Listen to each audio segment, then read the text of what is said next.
Well, please turn your Bibles now to the Gospel of Luke, chapter 1, verses 46 to 55. Luke, chapter 1, verses 46 to 55. And Mary said, "My soul that magnify the Lord, and my spirit hath rejoiced in God my Savior. For he hath regarded the low estate of his handmaiden. For behold, from henceforth all generations shall call me blessed. For he that is mighty hath done to me great things, and holy is his name. And his mercy is on them that fear him from generation to generation. He hath showed strength with his arm. He hath scattered the proud in the imagination of their hearts. He hath put down the mighty from their seats, and exalted them of low degree. He hath filled the hungry with good things, and the rich he hath sent empty away.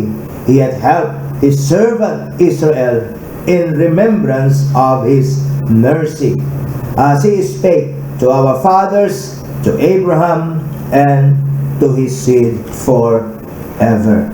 And may the Lord bless the reading as well as the hearing of his holy and infallible word. Mary's Magnificat. Mga kapatid, ang bahagi pong ito ng sulat ni Lucas tungkol sa awit ni Maria ay tinatawag ding the Magnificat. Terminong base lalo na sa bahagi ng awit niya kung saan binikas ni Maria ang mga katagang "My soul that magnify the Lord." Ang awit pong ito ay nasulat hindi lamang para sa ating ikatututo, hindi lamang para sa ating ikasasakdal, kundi upang tayo din ay maudyukan sa ating mga kalooban na magpuri at sumamba sa ating karapat-dapat na Panginoong Diyos. Hindi po maikakaila na nalalaman ni Maria sa pulpa sa kanyang pagkabata at bilang isang lumaking Hudyo kung saan ay binibigyan ng diin ang pagsasaulo at pagiging pamilyar sa mga salita ng Diyos. So, malinaw na itinago, malinaw na iningatan ni Maria ang mga salitang ito sa kanyang puso. Bagay na in-encourage din natin ang ating mga magulang na bigyan ng emphasis, bigyan ng iba yung diin sa buhay naman ng ating mga anak. Walang paraan na masukat natin ang kapangyarihan at impluwensya ng mga salita ng Diyos sa mga pagpapasya, sa takbo ng pag-iisip, sa mga pagpapahalaga ng ating mga anak. Huwag natin nawang maliitin ang salita ng Diyos. Sa halip, ito'y ilagay natin sa sentro ng bawat tahanan. Mga kapatid, dalangin ko na makita natin ang kahalagahan nito, hindi lamang sa buhay natin, lalo na sa buhay ng ating mga anak. Kaya sapagkat pamilyar si Maria sa mga salita ng Diyos, nang malaman niya ang kalooban ng Panginoon para sa kanya, agad po niyang binalikan sa kanyang alaala ang mga katotohanang nakatala sa banal na kasulatan. Halimbawa po, nagkakaisa po ang mga scholar sa malaking pagkakahawig ng awit ni Maria sa awit pagpupurit, pagpapasalamat ni Hana, ang asawa ni Elkanah sa lumang tipan, matapos nitong mapatid na ni-reverse ng Panginoon ang kanyang kapalaran. Kaya alam natin na pamilyar si Maria sa mga tala ng lumang tipan sapagkat namumutawi din sa kanyang mga labi, sapagkat laman din ng kanyang puso O alam natin, pamilyar sa marami sa atin ang buhay at kwento ni Hana mula sa pagiging miserable dahil siya'y baog at tampulan ng mga pagtuya, siya po ay biniyayaan ng Panginoong Diyos ng anak. At klaro po kay Hana kung paano nangyari ito. Ang kanyang patutuo mismo sa 1 Samuel chapter 2 and the verse is 9, by strength shall no man prevail. Klaro sa kanya na hindi sa pamamagitan ng sarili niyang kagalingan, hindi sa pamamagitan ng sarili niyang lakas, hindi sa pamamagitan ng sarili niyang kapamaraanan, kung bakit siya nagkaroon ng anak. Maliwanag na ito ay kaloob ng Diyos. Maliwanag sa kanya na ito'y galing sa Diyos. In fact, pagdating doon sa 1 Samuel chapter 2 and the verse is 10, hindi lamang kung ano ang nangyari sa kanya ay utang niya sa Diyos, kundi ang lahat ay umiiral dahil lamang sa grasya ng Diyos. Ang sabi niya, maging ang kapangyarihan taglay ng isang hari ay galing lamang, grasya lamang na ibinibigay ng Diyos. Mga kapatid, wala tayong anumang may pagmamalaki sa Diyos.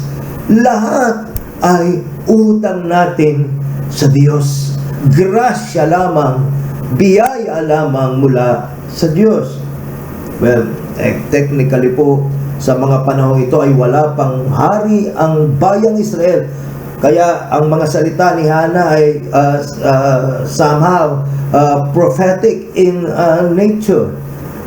Bagay na muli nagpapaalala sa atin na kung ano ang kalooban ng Diyos.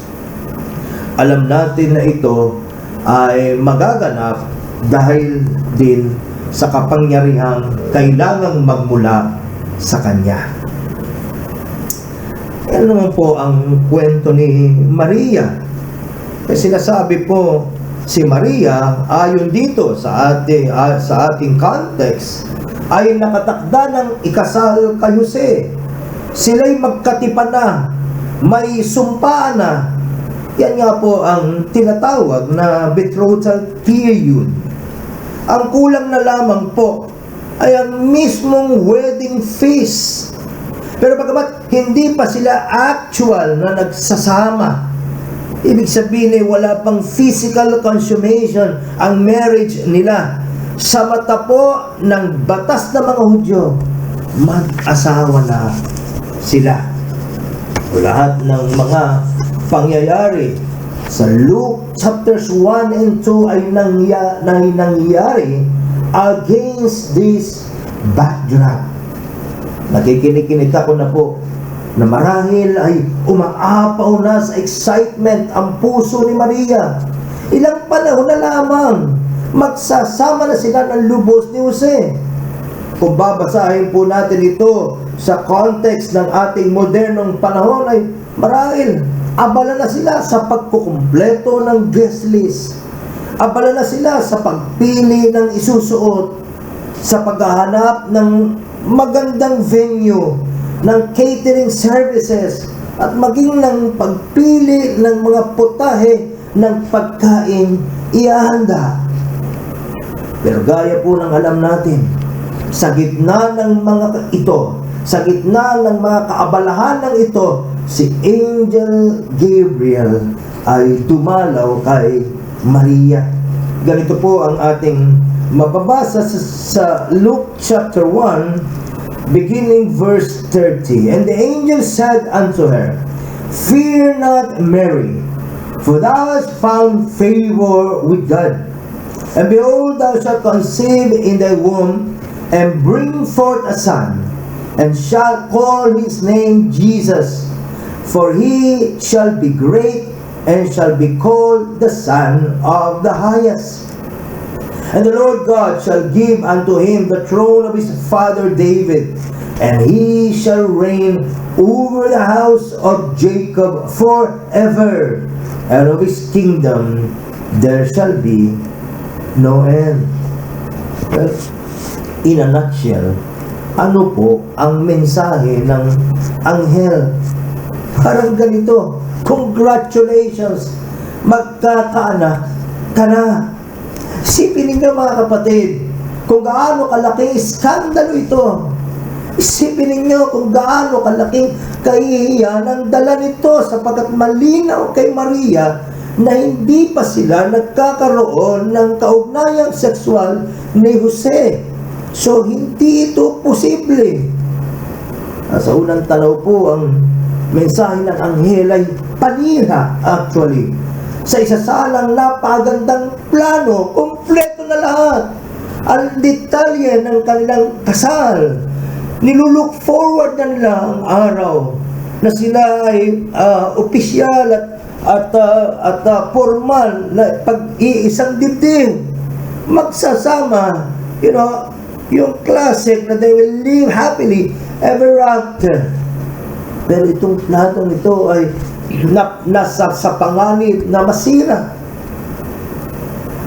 Pero po, sa kabila ng lahat ng ito, sapagkat matuwid ang diwa ni Maria, hindi iyon ang naging pangunahing concern ng kanyang puso. O mga kapatid, muli, ito po ay hamon sa atin na sa tuwinang ang Diyos ay dumarating sa ating buhay na nagdadala ng pagbabago sa marahil ay mga planong ginawa na natin, maging humble enough nawa ang ating puso na at maging flexible enough na pailalim at sumunod sa layunin ng ating Panginoon.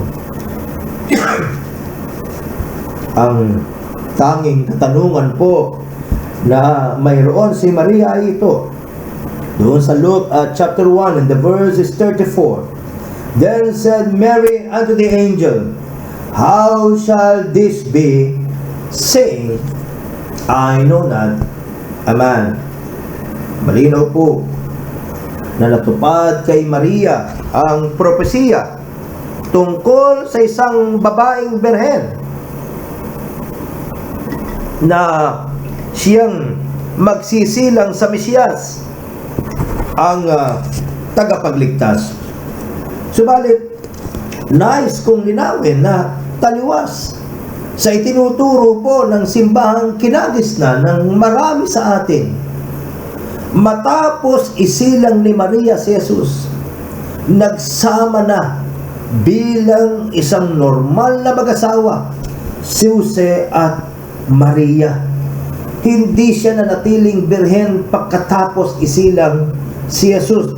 In fact, nagkaroon po sila ng iba pang mga anak. Maging dito sa Matthew chapter 1 verses 24 and 25 ay mahihinuhan na natin yan.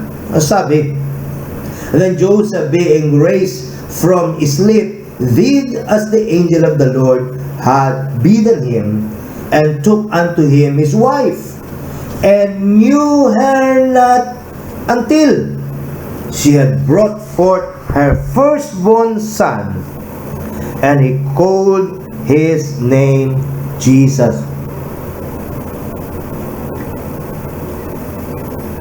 So dito maliwanag mga kapatid na pagkatapos isilang si Jesus, nagsama sila bilang normal na mag-asawa. Sa Biblia po, yung terminong know your wife ay kasing kahulugan ng pagkakaroon ng kaugnayang sexual.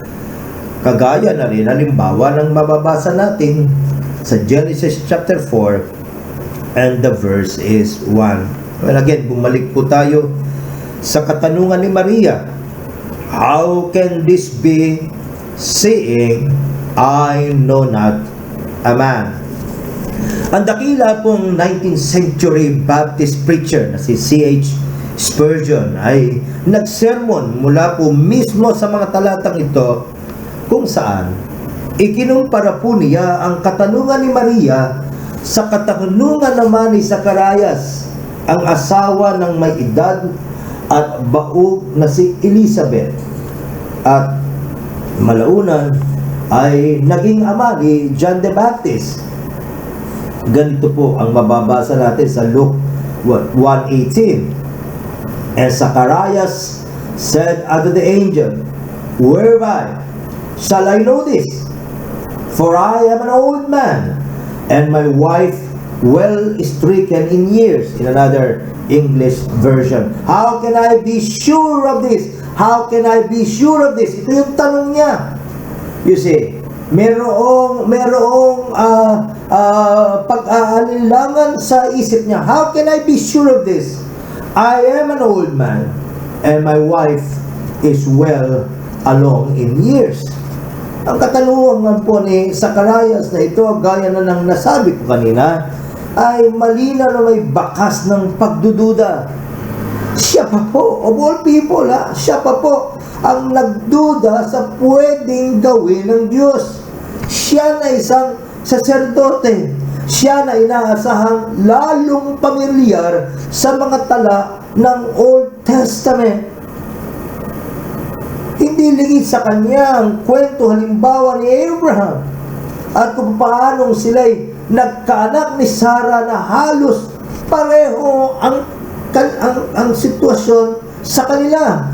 Pero sa kabila po nito, ayon na rin sa anghel, doon sa Luke 1:20, nag-alinlangan siya. At ito'y magsilbing eye-opener sa atin, na hindi po mo may tungkulin sa simbahan, hindi po mo isang leader sa simbahan, umaawit sa simbahan, naglilingkod sa simbahan, ay siya ng pinakamalapit ang puso sa Diyos, ang siya ng pinakauhaw sa salita ng Diyos, ang siya ng may pinakamalalim na kaugnayan sa Diyos. Hindi po palaging ganon. Ang halimbawa ay maliwanag na nakalatag sa ating harapan. Ang halimbawa ni Zacharias na hindi sensitibo sa itinuturo ng salita ng Diyos at hindi gaya pagtiwalaan ng salita ng Diyos kailanman ito ay nagkakaroon ng aplikasyon sa buhay niya. Malaki ang pagkakaiba nito sa diwa na mayroon mapagpakumbabang pag-iisip na mayroon si Maria, na bagamat siya ay isang batang dalagita lamang, bagamat marahil ay kapo sa maraming mga bagay, subalit ang salita ng Diyos ay naging prominente sa isip at puso niya, at yan ay nahayag at yan ay nakita sa paraan ng kanyang pagtrato sa salita ng Diyos, sa kanyang pagtrato sa kalooban ng Diyos. Maliwanag po, mga kapatid, na kakaiba, taliwas sa disposition at diwa na meron si Zacharias. Iba po ang kalagayan ng puso ni Maria. Hindi po niya pinag-alinlanganan ang salita ng anghel. Kahit po ito'y dagdag pang bagay na dapat natin sa halang-halang. Kahit wala pa pong birhen na miraculously ay nagdalang tao, walang halimbawang susundan, hindi kagaya ni Zacharias na may mga nauna na ginawan ng gayong pabor ng Panginoong Diyos sa lumang tipan. Pero sa kabila noong tila baga pagiging pambihira ng sinasabi ng anghel kay Maria, hindi po siya nagtanong kung paano ba siya makatitiyak sa bagay na ito. Ang tanging concern niya ay ang paraan kung paano siya magdadalang tao. Gayong siya'y isang birhen. Bagay na malinaw namang sinagot po ng anghel doon sa verses 35 to 36 of Luke. Kasabayang pagtitiyak, kung hindi pa sapat, kung hindi pa malinaw ang paliwanag, narito ang ultimate na sagot para kay Maria. Ang sabi po sa Luke chapter 1 and the verse is 37, For with God nothing shall be impossible. Oh mga kapatid, ito ay hamon sa atin na when answers aren't enough, kung ang mga kasagutan sa mga marami nating katanungan ay hindi sapat, ang ang ultimate na maging source ng ating peace and rest and confidence ay ang unawa na maging ang imposible ay posible sa isang lubhang napakamakapangyarihan, lubhang mabuti at mapagbiyayang Diyos. Ito pong mga nakaraang mga linggo ay madalas po kami sa ospital. Nalalaman ninyo ang aking situation being a kidney transplant survivor. At napaka crucial ang 10th year sa isang kidney transplant survivor. At ito ang aking ika-10th year. At ang mga test na kinuha ko nitong mga nakaraang araw ay hindi encouraging. Mataas ang aking creatinine, mataas ang aking sugar. In fact, sabi ng doktor, officially I am already a diabetic.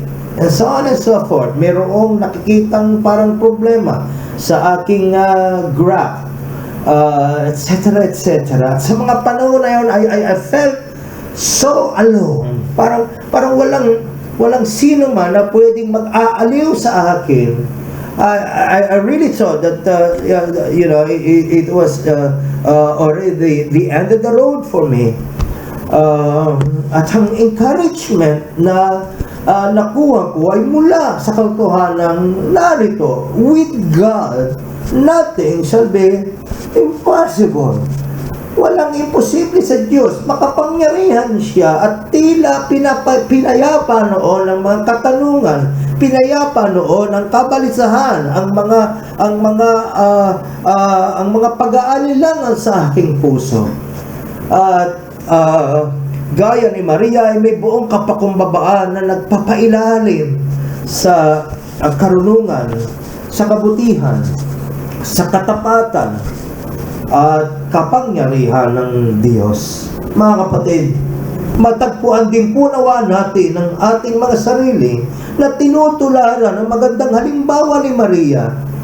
Maging gayak din po nawa tayo na kailanman, saan man, paano man, maging gayak tayong manalig sa karunungan ng Diyos. Maging gayak tayo na pailalim sa kanyang palaging mabuting kalooban, kahit na ang ibig sabihin nito ay ang pagkabigo ng ating sariling mga plano, kahit na ang ibig sabihin nito ay may mga bagay na maaaring mahirap maarok, mahirap maunawaan na dadaanan natin, kahit na ang ibig sabihin nito ay ang pagkaguho na mga kastilyong buhangin ating tinatangkang itayo gamit ang sarili lamang nating lakas, gamit ang sarili lamang nating karunungan. Naalala ninyo ang awit ni Hannah? By strength shall no man prevail. Oh, mga kapatid, hindi, not by might nor by power, but only by His Holy Spirit can things be done. Praise be to God. Huwag po naman nating subukan ang ating Diyos. Huwag po naman tayong magtangka na isipin at gawin ang mga bagay at mag-akala na tayo makalalayo, na tayo makapagpapatuloy gamit lamang ang lakas, talino nating sarili, sapagkat ang pagsusustina, maging ang pagsusustina diyan ay dapat manggaling sa Kanya. Apart from me, ye can do nothing. Kung tayo walay sa Diyos, wala tayong magagawa. Well, as we continue, madalas kong itinatanong, ano po ba ang tunay na diwa ng Pasko?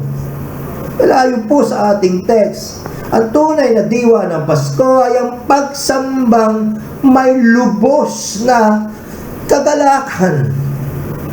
At hindi lamang dito sa ating text itself na mamaya ay titignan natin, pero maging sa ibang bahagi ng banal na kasulatan sa context halimbawa ng Luke 1 dito sa Luke chapter 2, ang mga shepherds, sabi po sa verse number 10, and the angel said unto them, fear not, for behold, I bring you good tidings of great joy. I bring you good tidings of great joy. Oh, hihinto tayo dapat. Sandali. At ating i-reflect. Ating ibulay-bulayan ito. Hindi po self-generated. Hindi po self-produced. Ang tunay na kagalakan, it must come from the outside. It must come from above. Behold, I bring you good tidings of great joy. Baka yun ang dahilan. Bakit frustrated ang marami sa atin? Baka yun ang dahilan. Bakit irritated ang marami sa atin? Bakit disappointed ang marami sa atin? Sapagkat nag-aakala tayo na posible ang tunay na kagalakan kahit na tayo ay malayo at hiwalay sa Diyos. It is not. It is not possible, brethren. Oh, go back to God. Return to God. Reconcile with God. Let's continue our reading. Luke 2:11, for unto you is born this day in the city of David a Savior, which is Christ the Lord. And this shall be a sign unto you. Ye shall find the babe wrapped in swaddling clothes, lying in a manger. And it came to pass, verse 15, as the angels were gone away from them into heaven, the shepherds said one to another, let us now go even unto Bethlehem, and see this thing which is come to pass, which the Lord hath made known unto us. And they came with haste and found Mary and Joseph and the babe lying in the manger. And when they had seen it, they made known abroad the saying which was told them concerning this child. Hindi nila mapigil ang kanilang sarili. Labis ang kanilang kagalakan. Kailangan nila itong ipagsasabi sa iba. And all they that heard it wondered at those things which were told them by the shepherds. But Mary kept all these things and pondered them in her heart. And the shepherds returned, glorifying, praising God for all the things that they had heard and seen as it was told unto them. Nakita nyo ba? Nandun yung tunay ng pagsamba. Nandun ang tunay na diwa ng Pasko. Kagalakang galing sa Diyos na nagdala sa kanila na uwi sa isang sinserong pagpupuri at pagsamba sa Diyos. Yan din mismo po ang halimbawa na makikita at kanalasang makikita natin sa kalagayan naman ng mga wise men, ng mga magi from the east. Dito po sa Matthew chapter 2, verse 10, beginning verse 10, when they saw the star, they rejoiced with exceeding great joy. Oh, praise be to God. Hindi pansamantalang kagalakan. Hindi naluluma, nabubulok, lumilipas, kumukupas na kagalakan. Ito'y exceeding great joy. And when they were come into the house, they saw the young child with Mary his mother, and fell down. Again, ang diwa, tunay na diwa ng Pasko. Kagalakan na uuwi sa isang tunay na pagsamba, pagkilala, pagdakila sa Diyos. They fell down and worship Him. And when they had opened their treasures, they presented unto Him gifts, gold, frankincense, and myrrh. Oh, palatandaan. Ito'y palatandaan ng tunay na pagpapahalaga sa Diyos. Gaya nilang ibigay ang lahat ng mahalaga sa kanila. Oh, ang isang tunay na manamba, hindi kabig ng kabig. Ang diwa ng isang tunay na manamba ay hindi yung kung ano ba mapapakinabangan ko. Ang tunay na diwa ang diwa ng tunay na mananamba, ano ang maibibigay ko? Ano ang maibabalik ko sa isang lubhang dakila, lubhang karapat-dapat na Diyos? Ito po ba ang diwa na taglay natin ngayon? Hindi makasariling diwa, kundi diwa na lubhang nasisiyahan sa kanilang pagtanaw sa kaluwalhatian ng Diyos. Yan ang nakita natin kay Maria dito po sa Luke chapter 1, and the verse is 46. Diwa ng pagsamba. And Mary said, "My soul that magnify the Lord, and my spirit have rejoiced in God my Savior." Ang kaluluwa po at espiritu na tinutukoy dito ay kumakatawan sa innermost being ng tao. Ibig sabihin, sinasamba ni Maria ang Diyos mula sa kaibuturan ng kanyang puso. Hindi yung katawan lang niya.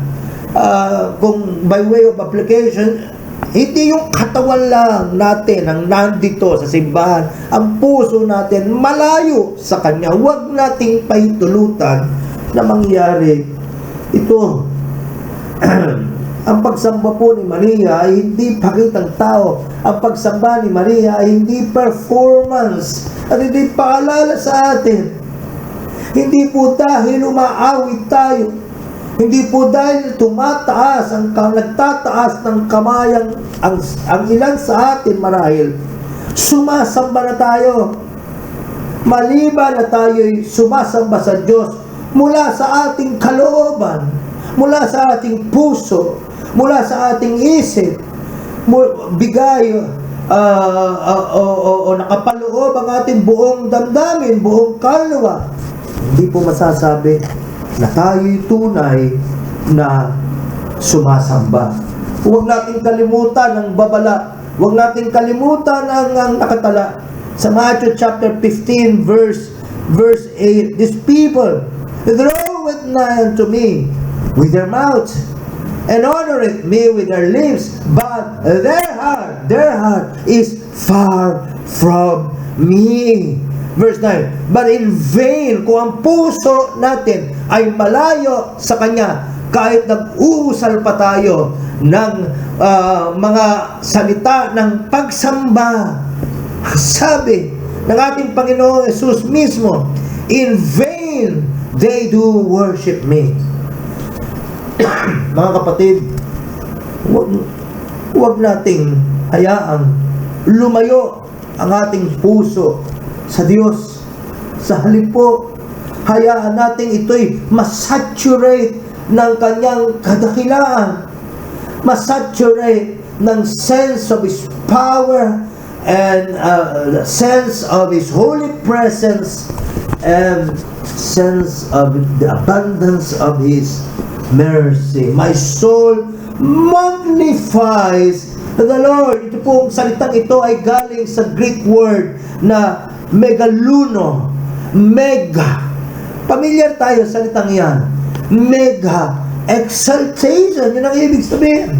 Narito po ang definition ng megaluno, kung saan ang galing ang salitang my soul magnifies the Lord. Ang ibig sabihin is to cause to swell, or to cause to grow, or to crescendo, as if starting at some point and extending and becoming larger and larger. Ito po ba ating patutuan, mga kapatid, na mas akit ang puso mo ngayon kung ikukumpara sa 3 buwan ng nakalipas o noong 1 taon, etc., etc. Meron po bang lumalago? Meron po bang lumalalim na pagpapahalaga, pagdakila at pagsamba sa ating Panginoong Diyos sa ating mga puso? At ang patunay po na nangyayari na yan ay yung kagalakan na taglay natin sa ating puso na hindi nanggagaling sa bagong damit na isinusuot o sa bilang ng mga regalong tinatanggap o sa mga temporary successes na meron tayo. Diyan ang trap, diyan ang bitag na pwedeng kabagsakan ng marami sa atin. Marami ay nagkakaroon ng pag-iisip ng pagpapalalo dahilan sa mga, again, the keyword is temporary successes, temporary blessings. Mga kapatid, lahat ng bagay na ating nararanasan, lahat ng bagay na ating tinatanggap dito sa sanlibutan ay pansamantala.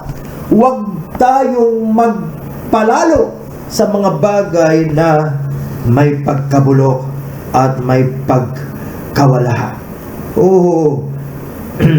May kagalakan, my soul that magnify the Lord, and my spirit has rejoice in God. Yung salitang rejoice doon actually ay galing sa salitang to be overjoyed. Hindi lang simpleng kagalakan, kundi labis, umaapaw, sumasaganang kagalakan. Walang ibang pwedeng panggalingan yan, kundi ang malaking pagdakila at mahalagang pagtanaw sa ating Panginoon. Wala kang kapara, wala kang kapantay, Panginoong Diyos. Diyan nang gagaling ang tunay na kagalakan. And no wonder many of us are not truly and genuinely happy, joyful, contented, satisfied. Bakit? Sapagkat ang ating mga mata ay kung saan-saan nakatanaw, yung iba nakapikit na. Amen. Sa halip na dapat na ito ay nakafocus sa ating Panginoon. Kanina lamang ay inawit natin, turn your eyes upon Jesus, O soul. Are you weary and troubled? No light in the darkness you see. There's light for a look at the Savior, a life more abundant and free. Turn your eyes upon Jesus. Look full in His wonderful face. And the things, ano yung flip side noon? Kung nakatuon ang ating mga mata sa Panginoon, the things of earth will grow strangely dim in the light of His glory and grace. Then going back, Luke 1:47, my soul hath rejoiced in God, my Savior. Isa pa paano pong paraan tagapagligtas ni Maria ang Diyos? Maaari ang ibig niyang sabihin dito ay isinalbas siya ng Diyos sa tiyak na kahihiyan. Inango siya ng Diyos sa kanyang abang kalagayan. At totoo po yun. Yan yung malinaw. Isipin nyo, ang tawag sa panahon natin yan ay disgrasyada. Iskandalo yun, kung totoo siya. Pero dahil sa unawa na ito'y gawa at plano ng Diyos, nagkaroon ng sense of vindication si Maria sa kalooban niya. Magandang encouragement din po sa atin, mga kapatid, na palaging posible ang bagong simula sa ating Panginoong Diyos. Inuulit ko, ang pangalawang pagkakataon ay palaging posible sa ating Panginoong Diyos. Pero maliban doon, maging ang Dominicong teologo na si Thomas Aquinas ay naniniwala na hindi maaaring maging walang sala si Maria, sapagkat mula sa kanya mismong mga labi nahayag ang pangangailangan niya ng tagapagligtas. My soul hath rejoiced in God, my Savior. Gaya nating lahat, si Maria po ay nagkasala at hindi nakaabot sa kaluwalhatian ng Diyos. Napaglingap sa kanya ng Diyos ay bunga lamang na ang paglingap sa kanya ng Diyos ay bunga lamang ng kasaganaan ng biyaya at mga kawaan nito. At dito, mga kapatid, ipinapakaalala ko sa bawat isa as a community, of believers. Maging mas mapagpahinuhod po tayo at unawa sa mga kapatid. Huwag tayong maging mabilis sa paghatol sa mga kaganapang nangyayari sa buhay ng iba. Mabilis na maalala natin, maagang maalala natin na kung bakit tayo nakapagpapatuloy at nakatatayo ay dahil lamang sa awa at grasya ng ating Panginoong Diyos at ating sa halip na nahatulan ng mga kapatid na nadadapa, atin silang i-encourage na may pag-asa sa biyaya ng ating Panginoong Diyos. Yes, merong mga panuntunan na sinusunod ang ating simbahan. Hayaan natin ang simbahan ang magsagawa nito. Subalit bilang mga individual, matagpuan po naman tayo na mayroong mas malalim at malawak na unawa sa mga kapatid at sa mga panahong sila nadadapa, tayo nawa ay nandoon upang sila ay alalayan, saklolohan, paalalahanan, sapagkat muli, posible ang pagbabalik loob sa Diyos. Ipanalangin, yes. Ituwid kung kinakailangan. Ipaalala na sila marahil ay tumatahak sa isang landas na liko. Ipaalala na sila'y bumaling at tumahak sa landas na matuwid. At sa lahat ng ito ay magkaroon ng pag-asa, sapat ang biyaya ng ating Panginoong Diyos. Let's continue. Luke chapter 1, let us read Luke chapter 1 beginning verse 48. Ito po ang sabi, "For he had regarded the low estate of his handmaiden, for behold, from henceforth all generations shall call me blessed. For he that is mighty hath done to me great things, and holy is his name, and his mercy is on them that fear him from generation to generation. He hath showed strength with his arm, it scattered the proud in the imagination of their hearts." So mga kapatid, paano po ba natin tinatanong ang ating sarili? Matatawag ba natin ang ating sarili na pinagpala? At kung inaakala natin na tayo pinagpala, anong batayan nito? Anong basihan nito? I hope na maging malinaw sa atin na tayo ay pinagpala dahil tayo ay biniyayaan, kinawaan, at niloob na gamitin ng ating Panginoong Diyos. Wala nang mas papantay pariyan.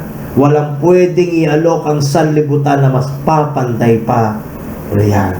Ito po ang ugat ng malaking pagkamangha ni Maria. Paano ang isang abang gaya niya ay tumanggap ng paglingap ng isang tunay na makapangyarihan, banal at maunawaing Diyos.